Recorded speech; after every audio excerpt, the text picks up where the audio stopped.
You're listening to the Really Useful Podcast. This is the tech podcast for technophobes from makeuseof.com.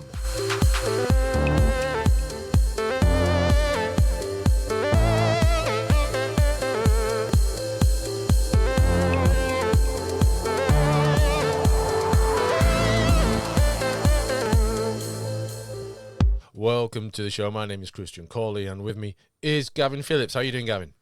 I'm doing very well, Christian. It is a beautiful autumnal day down here in Cornwall. How about yourself? It's very similar here in the northeast of England, in North Yorkshire, and there's lots of wet leaves around, though, which obviously wet leaves are a bit difficult to deal with. Absolutely. In God, terms you don't of... want that. Yeah, I was going to say, you don't want them on your railway, do you? God. Absolutely not. No. They're also a bit tricky to deal with in terms of blowers and shredders. So it's going to be the rake, which is a bit more effort, really. Then again, less to carry, I suppose. Absolutely. There you go. Swings both ways, doesn't it? Yeah, absolutely. So we're here to bring you the latest tech news around things that actually matter to you, and then we've got some tips and tricks to help you make better use of the technology and software at your fingertips, and then we'll finish off with some recommendations of things that we've used recently or enjoyed recently that we think may interest our listeners. We're going to kick off with Elon Musk, the man who has yet to release an aftershave. It's got to happen one day. Who says he is restarting his purchase of Twitter? Oh, what a funny old case this is. So he says he aims to complete his purchase by the end of the year, and basically he said he was going to buy Twitter. He made an offer to Twitter shareholders. They eventually said yes, and then he says that they didn't give enough information on how many accounts are fake or bots or automated or whatever, or spam. And then he withdrew, and then they've taken him to court, and he's now saying that he will proceed with buying it, but they are still saying that they still don't want to. It's balmy, isn't it, really? It is a madness. I think a key part of what's happened here as well is that in the initial sort of aspects of the sale, he very publicly waived his right to do due diligence, didn't he? Yeah. He said, "Oh, I don't care. I don't need to do it." And then when people pointed out that his issue with the amount of spam he perceived on the platform was exactly why he should have done the due diligence, he then got in a bit of a huff and was like, "Oh, I'll see you in court." And they're like, "No, we'll see you in court." And for me, it's a lot of very, very rich people acting like absolute prats. But I'm not a very rich person taking over a business, so maybe this is just how this sort of stuff goes on. But it does seem to be more like what happens on whenever Mr. Musk is involved in literally anything. It becomes a massive public charade, and I just can't see why it has to become such a circus, other than to reflect, I guess maybe to reflect Elon Musk's personality, sort of somewhat chaotic and acting spur of the moment and thinking about what will happen later, much like you're sort of taught not to do when you're growing up, as a teenager. Like, oh, you do understand there are consequences to your actions, do you? And apparently he doesn't, so... Well, maybe he's rich enough that he doesn't need to care about the consequences, I suppose. That's possible. But there is another aspect to all this, isn't there? And this is the whole thing of why he's buying Twitter. And he's mentioned this Everything app again recently, which is kind of an interesting concept, isn't it? An app that does everything. I imagine it's some sort of unified social media and probably has some kind of integration, like IFTTT sort of integration with things. That's what I have in my head. Yeah, well, it'd be more like the Chinese super apps, like WeChat, that do everything. They have, finance, banking, instant messaging, food ordering. It's all just everything is rolled into a single app, and it keeps you within that app, within that ecosystem. and you're not locked in, obviously. But once you get so far into any of these sorts of ecosystems, it's harder to walk away, isn't it? It's a bit like if you have an Apple Watch, an iPhone, and an iMac, switching to anything that makes it harder to use your technology seems like, well, why on earth would I do that when it all works really well to begin with? An app for everything that you've just described sounds to me a bit like teletext, but maybe not quite what they've got in mind. Teletext with bells and whistles. Yes. Yeah. I mean, the whole thing with him wanting to buy it as well is he wants to make it into more of a platform that is more open to what he believes Twitter should be as well.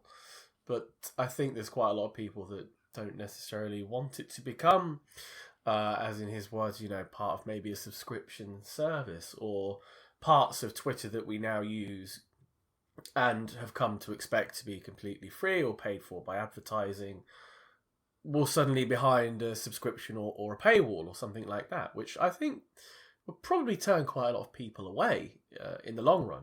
Yeah, I agree. We'll move on to the news that, well, this is a bit concerning. This isn't the only thing that's just popped up today, because it turns out that a German security chief has been sacked for having ties to Russia.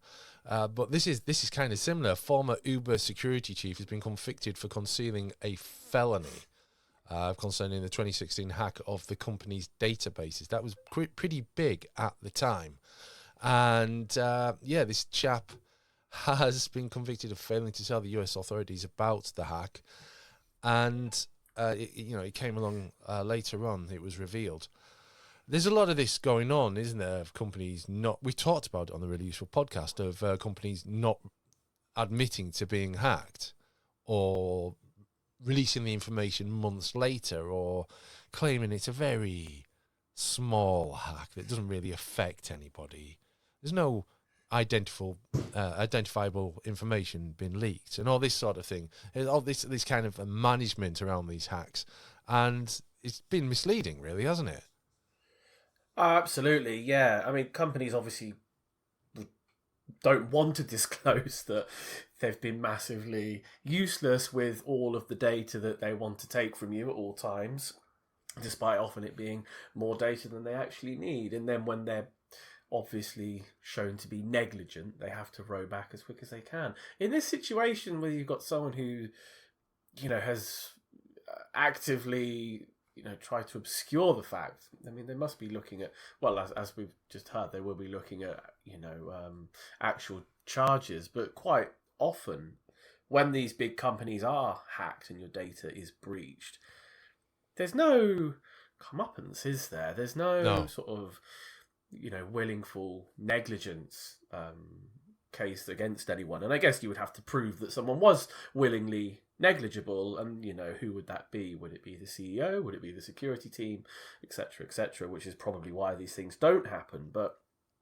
I mean, you have to give companies your data, but it seems like they have such little onus on keeping it safe, which is hard, isn't it? Yeah. So in this case, 57 million, I'll just say that again, 57 million Uber users' records and 600,000 driving license numbers were stolen.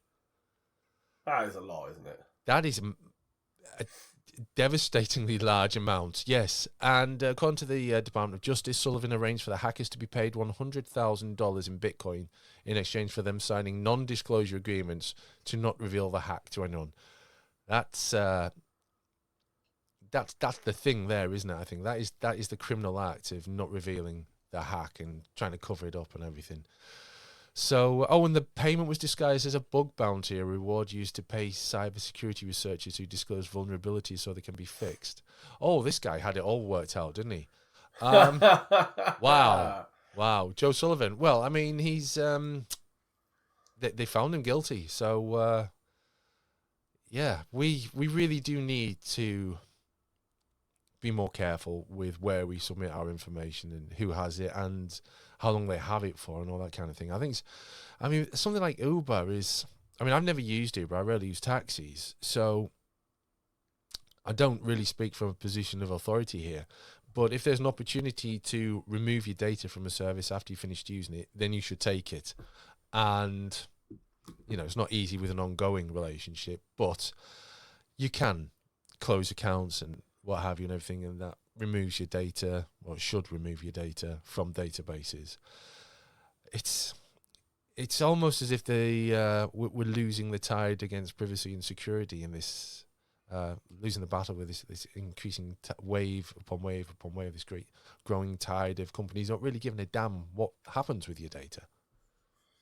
Yeah, no, absolutely. And like you said, it should be simple to go to the service that you want to leave and say, I'm leaving, and that should be it, shouldn't it? Yeah. You hit the delete button and it's gone. But we all know that probably isn't the case in 99% of situations. You know, if you've ever, well, attempted to leave something like Facebook, and all the messages that pop up saying, you know, are you sure? Are you sure?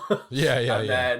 And then if you so happen to open your account within, what was it, 4 weeks or whatever, I can't remember the figure these days, but your data's still there. And if you go back even a year later, magically your entire account can be auto repopulated with all the information because it's never really gone. So we should try and be careful with the information we give to big companies, but you know, it's impossible. Yeah, there's a video game I've installed on the Steam Deck using Heroic. It's an old Sid Meier game. It's a sci-fi sequel to Civilization 2 called Alpha Centauri. And when you save the game and sign out, this little message pops up and says, and I think it had a voice with it as well, saying, "Don't go, the drones need you." And that's what trying to leave Facebook is like, isn't it? Oh, God. Okay. Slightly happier, more positive security and privacy news now. It is the creation of a new advert and tracker-free search engine, which is going live. I'm not sure if it's gone live in the UK. It already launched in the US last year, called Neva. It already has 600,000 users stateside, and it is from Sridhar Ramaswamy, who worked at Google for 16 years. It has raised $77.5 million from investors and offers free-to-use search and other features such as a password manager and a VPN to be made available on a subscription basis.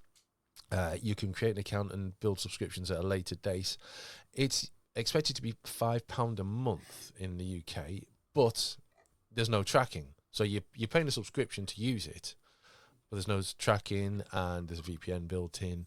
It's a different way of doing search. Gives you the VPN, gives you the password manager. It's kind of a good idea, I think, but I'm not sure. People like free things, and if things are free and there's no money changing hands, you know, money changing hands, whether it's actual physical cash or moving a card or clicking something saying pay here, it's still an extra act, isn't it? It's still an extra step into getting to what you want. And I can see it being useful for privacy people, but privacy advocates and what have you. But again, £5 a month, I don't know. I can't decide whether this is a good deal or not, Gavin. Help me out. I've taken it for a spin this morning because it is, to answer your first question, it is available in the UK. It is available, right? It's a very nice interface and the search returns really fast. All that sort of stuff works well, but I just can't see people paying £5 a month when Google is free. So it's only if you really care about privacy that you're gonna stump up to do something different, or sorry, I should say search for something different. And then if you do search for, you know, a privacy-focused alternative to Google, you're more than likely to actually end up on what's going to be Neva's direct competitor, which is Duckduckgo. Yeah. And Duckduckgo is a completely free alternative, privacy-focused alternative to Google. Now, the integration, say, of a really good VPN that hopefully if it's proven to be completely secure and private, could sway the matter a bit, because £5 a month for a VPN, and if they add some other features here and there, it could actually tot up to be quite a reasonable deal. But at the moment, it's not something I would personally swing for. Duckduckgo does a really good job of it. So yeah, the thing about VPNs, which I discovered to my own cost, well, not my cost really, because I didn't really lose any money from it or anything like that, but I launched a VPN review and news site at the beginning of 2020, and despite the fact that the VPN market apparently increased during 2020 and 2021 thanks to lockdowns and people working from home and needing secure connection to the internet stuff, all that sort of thing, I really didn't find that. And you could say, well, you didn't do a very good website or anything like that. And maybe there's an argument in favor of that. I did a couple of reviews of VPN software applications, services, beg your pardon, and a bit of news. And, I kept it going for a few months, but I didn't really see any big uptake of interest in it. And I think people who were interested in paying money for a VPN were doing it on expenses. They were being instructed which VPN to use by their employees, by their employers or clients. So the fact that happened, and there are people who will use a VPN, I don't believe that Joe Public, my mum and dad, they're not going to go out and pay for a VPN any more than they're likely to pay for a subscription to a search engine, which is essentially what this is. Yeah, precisely. And when, for the most people, you can pick up your smartphone or whatever, and you open Google and you search, and the search result is probably what you want. Google is pretty good at what it does. Yeah, absolutely. Why pay for something that ultimately takes away something that you don't feel is affecting you anyway? The long and the short of it is most people don't consider Google is actually potentially encroaching on their privacy to begin with. So paying to remove something that's not even in the thought process perhaps is like, well, why on earth would I spend 60 quid or $70 a year when I could put that towards something much more interesting? Yeah, or if you can just go to DuckDuckGo and use that completely for free. Absolutely.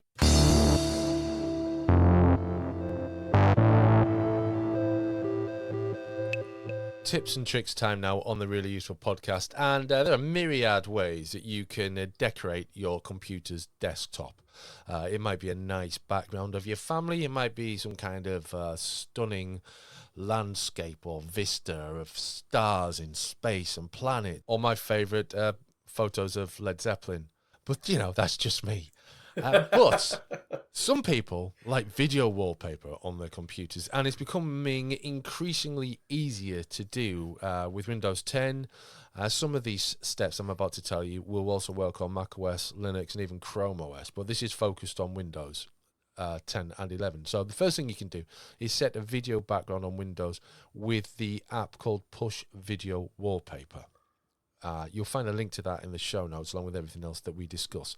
That's an easy way to do it. It isn't free, however. It will cost you $10, but you do get a free trial to try it out, and that will play a video file as your background, your desktop background. You can set a video as your wallpaper with the VLC media player, and it's quite a straightforward thing to do. And then it plays in the background. You've got all your desktop icons in the foreground, and the video will play in the background. You can also do it with YouTube. You can maximize your YouTube video, make it in full screen mode, and then Alt Tab to bring the windows of the applications that you want to use to the foreground whilst it continues to play. There's another app called Desktop Live Wallpaper Plus, which you can also use. Straightforward, and it's available in the Windows Store. And finally, there is something called Deskscapes. This is not free, but it does have a 30-day trial. It's arguably the most polished solution to this. There's a number of built-in scapes that you can use, or you can add your own desktop background video. Now, these are all really good, and they all do the job, and some of them are cross-platform. As I say, Push Video Wallpapers for Windows only. They'll all work in Windows. VLC Media Player will work on anything that you can get VLC Media Player on the desktop. YouTube will obviously work on any of the desktop solutions. Desktop live wallpapers for Windows, and Deskscape, I think, is for Windows and just Windows. But I have to say, I really don't know why anyone would want to do this, Gavin. So when I was younger, I can't remember exactly how I did it, but on a computer I owned when I was younger, I downloaded television static, the black and white fuzz dots that go all over the screen.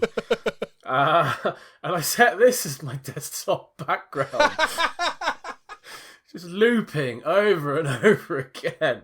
And it's enough to make you go mad, honestly. Yeah. You look away from the screen, not realising you've been looking for a while, and everything around you would be black and white fuzz everywhere.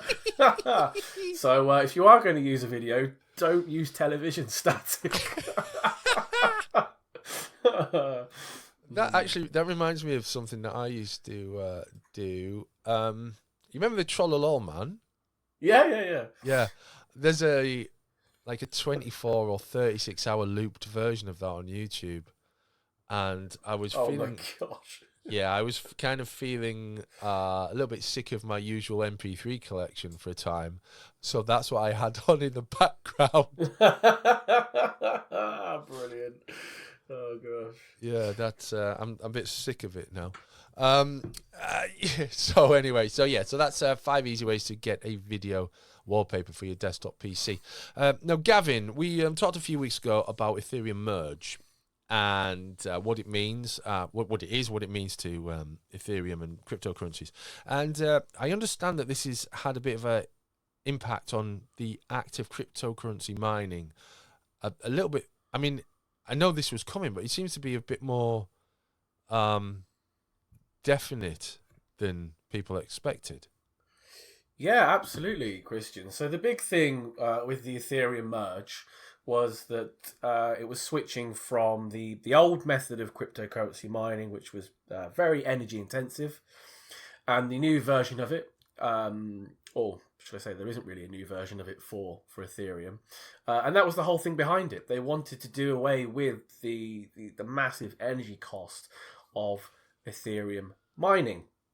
Now, since the merge, which happened on the 15th of September, 2022, the Ethereum blockchain is now using 99.9% less energy, which is fantastic for the planet. It's not so good for those that were using Ethereum mining as their source of income, because that source of income now doesn't exist. It's just completely gone. So the people that had bought up thousands of GPUs, graphics cards, they're just sitting there, probably idle in most cases, which, I mean, if you look at it in the big picture, it's great for gamers, great for consumers, because when we get a new load of graphics cards onto the market, there's not going to be that same insane demand with Ethereum miners trying to snap up all of the best cards, which is really, really good.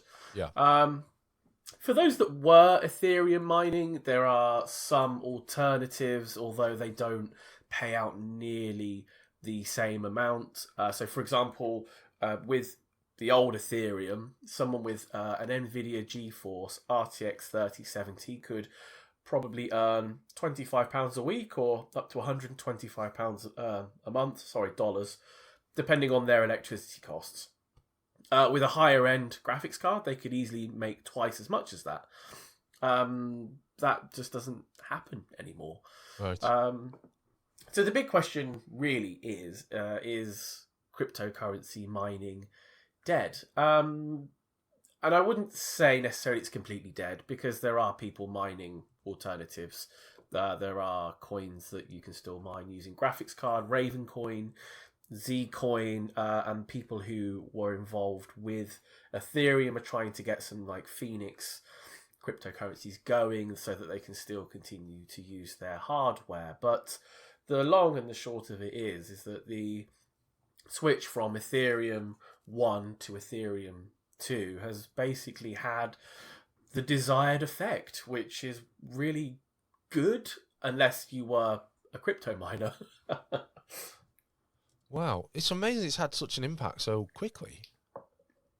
Yeah, so the switch, because the switch was effectively instantaneous on the day, there was no sort of down scaling of the blockchain. So up until the exact moment of switch, the people mining on GPUs could keep going, and then almost immediately after the switch, it was like, nope, quick, flick the switch, because this whole hardware situation is now effectively worthless. So it's left people sitting on a lot of graphics cards, Yeah. and a lot of graphics cards that have been, used really heavily.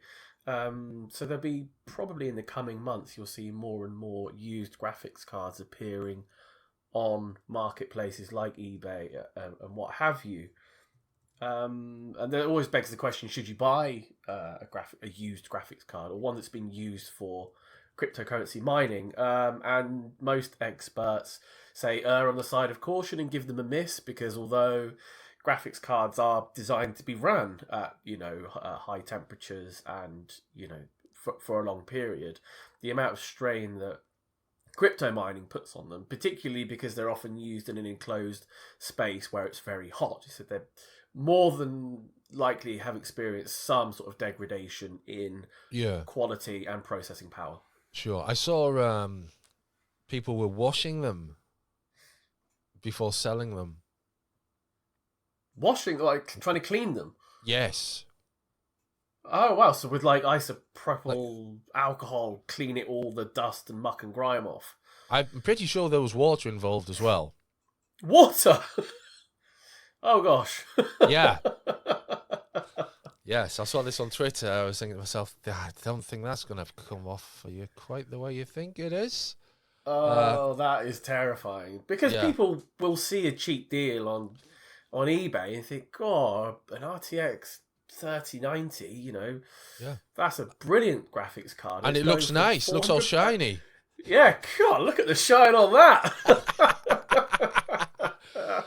Yeah, absolutely. Inevitably and unfortunately, some people are going to buy these and they're going to be very, very disappointed. Yes, definitely. So that's that. Are we seeing any immediate drop in prices on graphics cards then? Well, graphics card prices sort of stabilized a few months back, with Nvidia and AMD actually increasing their output, and also with the thought of, the time that we're speaking, both Nvidia have just announced their latest graphics cards, the Nvidia 4000 series, and they are priced quite high anyway. There's definitely no sort of sudden demand that's coming up for people trying to get pre-sales and pre-orders and what have you, because the people that would have done so are now, there's no point in them doing it. So only can be a good thing for gamers, PC builders, and basically anybody who wants to buy PC hardware at its retail price.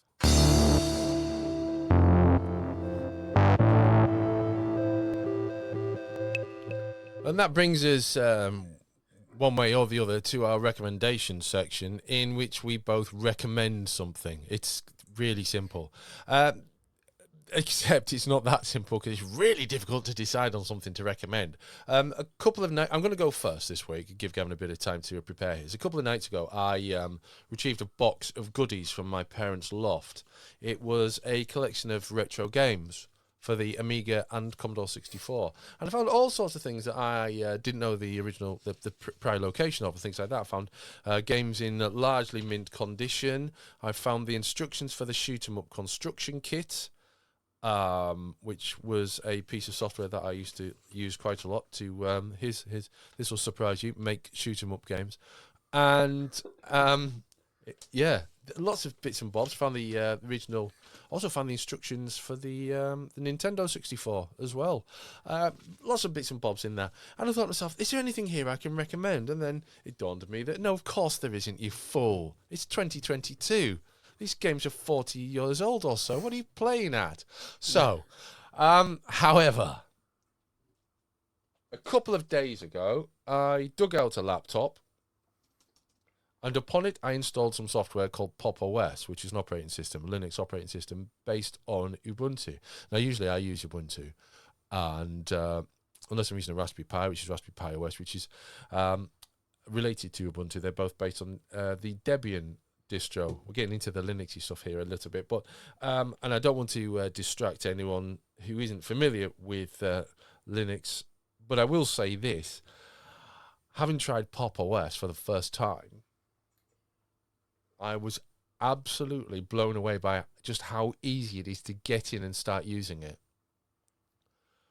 Usually when you switch operating system, that's, sometimes that can happen with Windows, like moving from Windows 7 to Windows 8, for example, or then Windows 8 back to Windows 10, or I haven't tried Windows 11 yet, but I know there's features missing, so maybe that comes under this umbrella as well.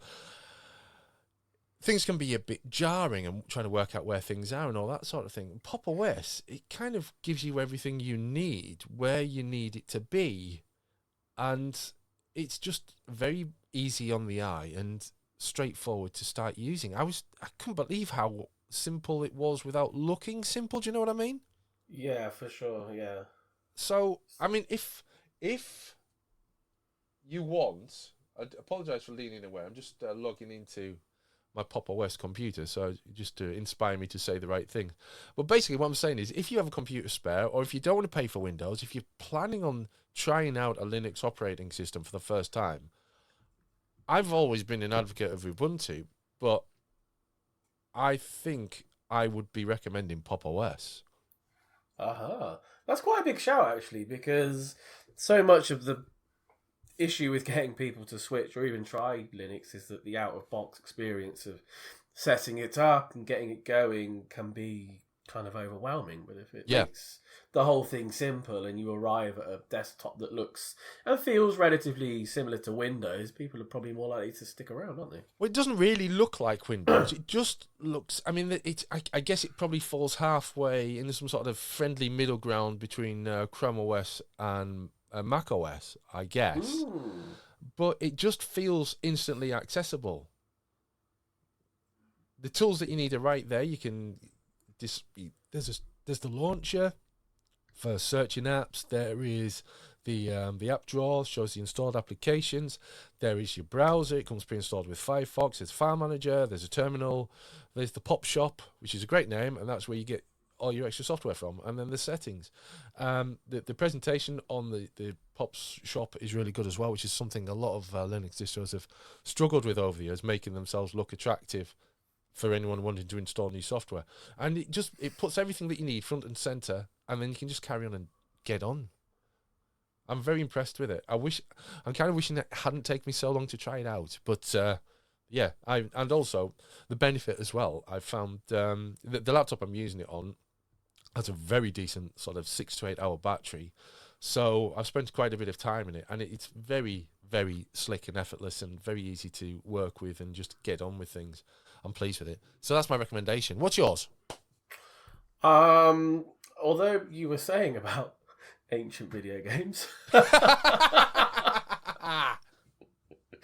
slightly closer to the modern era, but still a fair whack back. I actually just recently started playing Fallout 2, which I had never done before for some reason. Played Fallout 3 and New Vegas and Fallout 4 and what have you. But I never really thought to go back and play the original sort of isometric versions, which is also crazy because I really love isometric, turn-based RPGs. I don't know why I'd have not ever done it, but that is crazy, yeah. Yeah, it's so good. It's so much fun. The amount of freedom you have to do basically whatever you want, go wherever you want, and create your character however you want. whether you're going to create an absolute dud that is not going to survive in the wilderness of the wasteland, but the game just, lets you get on with it. The graphics these days, I do think, they're good for me. I like this sort of genre of game, and sort of, grew up in that era where games looked like that. That's just how they looked. I think sometimes it is difficult for people to go back and really get stuck into them because it does lack some of the fidelity we've come to expect these days. But the storyline itself is really good. I'm only like 5-6 hours in, but it's such good fun. And for anybody who has played the modern Bethesda versions of Fallout, going back and looking at Fallout 2, I've got Fallout 1 as well, but I'm sort of playing them in the wrong order. I think it's definitely a must for anybody who likes this genre, but also likes Fallout and wants to see where the storyline really originated. Well, I'm looking at into the past, into my history. I don't think I've played any of the Fallouts. I have Fallout 3 in Steam, which I'm just looking at now to double check. But I don't think I've played any of them, which maybe I've obviously overlooked something there, so maybe I should do that at some point. But you mentioned top-down games and old games.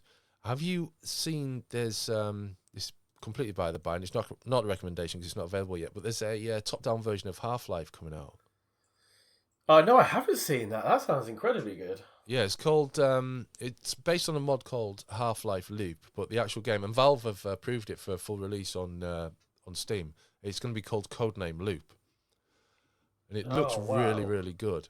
So that there's a demo coming for that before the end of 2022. So that will be very interesting to see. But that's the end of the show. Everything we've discussed is in the show notes. So if you've got anything that you've found useful, you can refer to the link there, share it with a friend, someone else who might be interested, share it online, and let us know what you think of the show as well on Apple Podcasts. And if you need to get in touch with us, you can get hold of us on Twitter via the show notes or on Facebook or directly on makeuseof.com as well. We'll be back for a new show soon. Until then, it's goodbye.